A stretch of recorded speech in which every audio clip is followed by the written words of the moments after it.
Poliisi evuddeyo n'ekakasa nga bwe yazudde emmundu eyakozesa mu bunyazi obwali ku ssundiro ly'amafuta erya Starbex ku kyalo Namakonkome Matugga gye buvuddeko. Ezudde emmundu eno eyali yabbibwa okuva ku ssundiro ly'amafuta erya Starbex erya Namakonkome, nga emmundu eno akigambibwa nti yabbibwa mu bulumbaganyi obwakolebwa ku ssundiro ly'amafuta erya Starbex ku luguudo lw'e Bombo Road nga 9 omwezi guno.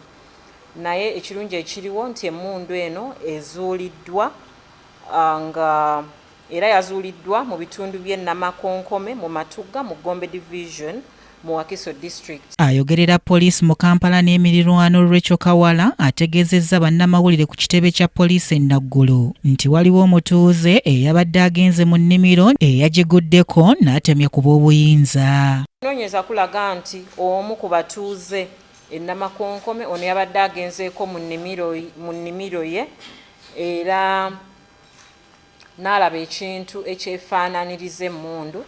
Ono n'adduka n'agenda n'alopa mu kakiiko aka LC mu kyalo ekyo era naffe ne batutegeezaako ng'emmundu eno twagiggyeeyo ng'era tutandise oba tukyali mu muyiggo ogw'abazigu abenyigira mu kikolwa ekyo.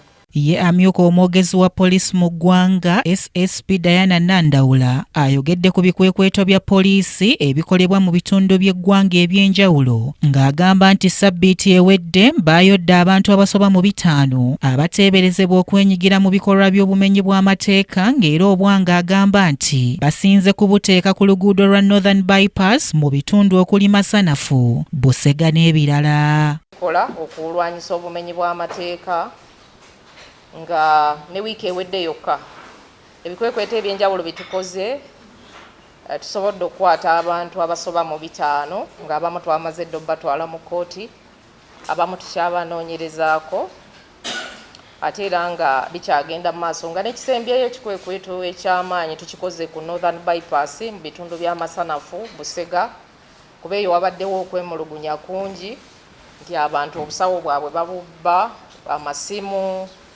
era abantu betwafunye baweredde ddala 78 mu kitundu ekyo nga bali ku poliisi yaffe eya Nateete nga twabasanze ne enjaga, ebintu ebirala ebisi nga era baakulabikako mu kkooti essaawa yonna. Ono era ategeezezza nti ebikwekweto bino biyambye kinene okusala ku bumenyi bw'amateeka ng'era buno agamba nti bwabadde butono mu kiseera kya Idi eyakuziddwa ku Lwokutaano lwa sabbiiti ewedde.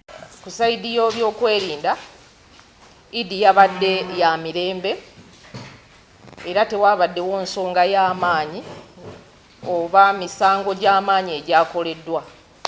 Nga kino twebaza bannayuganda era tukitwala nti n'ebikwekweto bye tuzze tukola mu ggwanga byongeddemu okuleeta emirembe, nti olunaku luno we lutuukidde nga tukoze ebikwekweto ebiwerako ebisobodde okuleetawo obukakkamu obukendeeza ku bumenyi bw'amateeka mu bitundu ebyenjawulo naddala Kampala n'ebitundu gye tusinze okukola ebikwekweto bino. John Maido yakusakidde eggulire lino ku Racket TV.